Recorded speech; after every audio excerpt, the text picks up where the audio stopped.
ഹൈത്തമിസ്തായി എത്തിസ്റ്റുകൾക്കെതിരെ പറഞ്ഞ ഈ ഒരു സ്റ്റേറ്റ്മെന്റിനോട് തുല്യപ്പെടുത്തിയിട്ട് വഹാബികൾ പുതിയൊരു സ്റ്റേറ്റ്മെന്റ് ഉണ്ടാക്കി. എന്നിട്ട് ഇങ്ങോട്ട് ചോദിക്കുകയാണ്, ഇതിനെക്കുറിച്ച് നിങ്ങളുടെ ഒപ്പീനിയൻ എന്താണ്?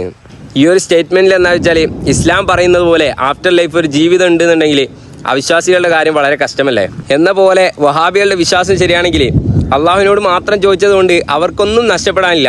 പക്ഷെ സുന്നികളൊക്കെ നരകത്തിലേക്കല്ലേ പോവാ? ഞാൻ പറഞ്ഞ സംഗതി കേൾക്കാനൊക്കെ നല്ല രസമുണ്ട്. പക്ഷെ അങ്ങനെ ഒരാൾക്ക് ജീവിക്കാൻ പറ്റുമോ?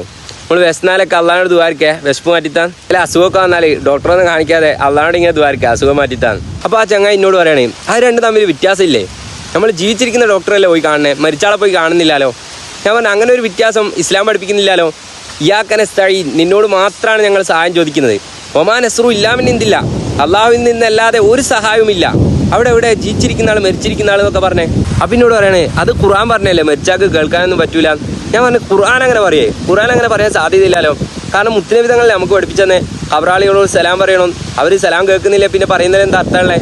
മാത്രമല്ല മരണത്തോടുകൂടെ പൂർണ്ണമായി നശിക്കുമെന്ന് വിശ്വസിക്കുകയാണെങ്കിൽ നമ്മളൊക്കെ ഇന്ന് 50 വക്ത് നിസ്കരിക്കേണ്ടി വരൂലേ?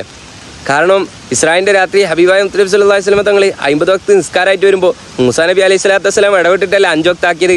ആ മൂസാ നബി അലൈഹി സ്വലാത്തു വസ്സലാം അന്ന് ജീവിച്ചിരിപ്പുണ്ടായിരുന്നോ? ഞാൻ ഇതേ രൂപത്തിൽ വിശദീകരിച്ചു കൊടുത്തപ്പോൾ മൂപ്പരെ ശൈലിയൊക്കെ ആകെ മാറി.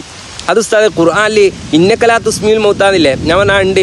അതിൻ്റെ അർത്ഥം നിങ്ങൾക്ക് മയ്യത്തിനെ കേൾപ്പിക്കാൻ പറ്റൂല എന്നല്ലേ? ഞാൻ പറഞ്ഞു അവിടെ അതിൻ്റെ അർത്ഥം അങ്ങനെയല്ല, അനുസരിപ്പിക്കാൻ പറ്റൂല എന്നാ. അപ്പം എന്നോട് പറഞ്ഞു അസ്മാ തന്നെ കേൾപ്പിച്ചു, യുസ്മിയു കേൾപ്പിക്കും, ലാ തുസ്മിയു തന്നെ കേൾപ്പിക്കാൻ പറ്റില്ല, അങ്ങനെയല്ലേ? ഞാൻ പറഞ്ഞു ഇവിടെയാണ് വഹാബിയൊക്കെ പിഴച്ചത്. ഖുർആനിലുള്ള ഓരോ ലഫ്ലിനും അതിൻ്റെ അതേ അർത്ഥമായിരുന്നെങ്കിൽ സ്വഹാബികൾ റസൂലുള്ളാഹിന്റെ അടുത്ത് പോയിട്ട് ദീൻ പഠിക്കേണ്ട ആവശ്യം ഉണ്ടായിരുന്നില്ല.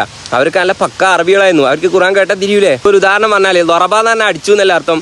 കഹ്ഫ് സൂറത്തിലുണ്ട് ഫളറബ്ന അല ആദാനിഹിം. എന്താ അർത്ഥം? നാം അവരെ ചപ്പക്കുറ്റി നോക്കി അടിച്ചു എന്നാണോ? അല്ല, നാം അവരെ ഉറക്കി എന്നാണ്. സാഹിത്യ രൂപത്തിൽ ഉപയോഗിക്കുമ്പോഴല്ലേ ഖുർആനാകുന്നത്. ഖുർആന്റെ ഏറ്റവും വലിയ മുജ്ദ് തന്നെ ബലാഗയിൽ ആലാ മർത്തബയിലാണെന്നുള്ളതല്ലേ? ഇനി ലാ തുസ്മിഉ എന്നുള്ളതിന് കേൾപ്പിക്കാൻ പറ്റൂല എന്നല്ല, ഇസ്മാഇ യന്തഫിഉ ബിഹി, ഉപകാരപ്രദമായ രൂപത്തിൽ കേൾപ്പിക്കാൻ സാധിക്കൂല അഥവാ അനുസരിപ്പിക്കാൻ പറ്റൂല എന്ന് പറഞ്ഞത് എൻ്റെ അർത്ഥമല്ല. ഈ വഹാബികളുടെ നേതാക്കന്മാരായ ഇബ്നുൽ ഖയ്യിം കിതാബുർ റൂഹിലും ഇബ്നു തൈമിയ അദ്ദേഹത്തിന്റെ ഫതാവയിൽ അടക്കം പറഞ്ഞ കാര്യമാണ്. മാത്രമല്ല ഖുർആൻ വേണ്ട രൂപത്തിൽ മനസ്സിലാക്കിയ മുത്തനബി സല്ലല്ലാഹു അലൈഹി വസല്ലം തങ്ങളെ തൊട്ട് ഒരു ഹദീസ് ഉണ്ട് ബുഖാരിയിൽ, ഇന്നൽ മയ്യിത്ത ഇദാ വുദിയ ഫീ ഖബരിഹി വതവല്ല അൻഹു അസ്ഹാബുഹു ഇന്നഹു ലയസ്മഉ ഖർഅനി ആലിഹിം. ഒരു മയ്യത്തിനെ കബറടക്കി അതിൻ്റെ അസ്ഹാബുകൾ തിരിച്ചു പോകുമ്പോൾ അവിടെ ചെരുപ്പ് നിലത്ത് പതിയുന്ന ശബ്ദം മയ്യത്ത് കേൾക്കുമെന്ന്. ഇൽമുൽ ബലാഗയിൽ ഒരു കായിക ഉണ്ട്, കലാമിൽ ഇന്നാന്നുള്ള അർത്ഥമുണ്ട് എന്നത് ഇൻകാറുണ്ടാകുമ്പോഴാണ്. ഇന്നത്തെ ജാഹിലുകൾ വായിച്ചതുപോലെ അന്നത്തെ മുനാഫിക്കുകൾ പറഞ്ഞിട്ടുണ്ടാവും ഖബറാളികൾക്ക് കേൾക്കാൻ പറ്റൂല.